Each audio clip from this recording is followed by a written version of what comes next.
Lily. Welcome to Live in 4D. Dependent upon how much trauma, stress, and anxiety one has had throughout the duration of a lifetime and or a segmented, increased chunk of a lifetime, you'll get adjusted to various living and habitation frequencies. And these frequencies are based on anxiety. Now you've got blue and orange personality types. Orange has a tendency to experience more anxiety of one sort, while blue has a tendency to experience more anxiety of another kind. The blue has to do more with anxiety related to connecting and communication. The orange has a tendency to have anxiety that pertains to soma and surrounding safety and environmental variables, feeling trapped in space and time, etc.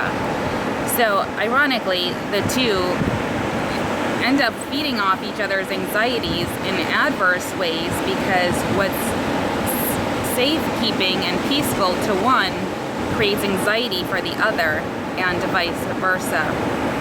But so keeping that as a backdrop, in general, when we're experiencing life, we get tuned into these different channels or waves of frequency.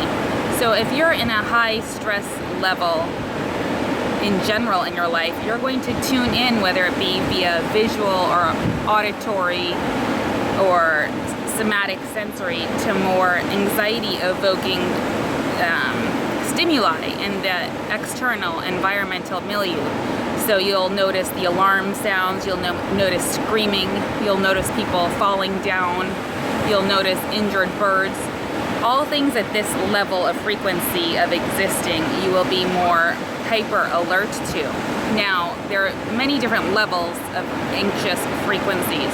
A much lesser degree would be tuning into things like the waves, the moonlight, the sunset, peaceful sounding steel chimes in the air, the green lights rather than the red, things like this. It's not about the glass is half empty or half full. That's too simplistic. It's about the frequency in which our somatic being and our mind has been conditioned over the years to exist at. And in particular, if you've gone through a stressful event, you can step it up a few notches and go into more heightened alert mode, such as those who have experienced PTSD or intense trauma.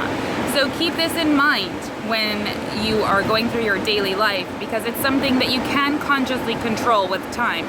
You can adjust your frequency by starting to notice some of the lesser degree anxiety things if you are at a higher frequency level of anxiety functioning. And slowly over time, you'll reroute your neuronal processing and your sensory focus to more relaxing and calming aspects of environmental milieu.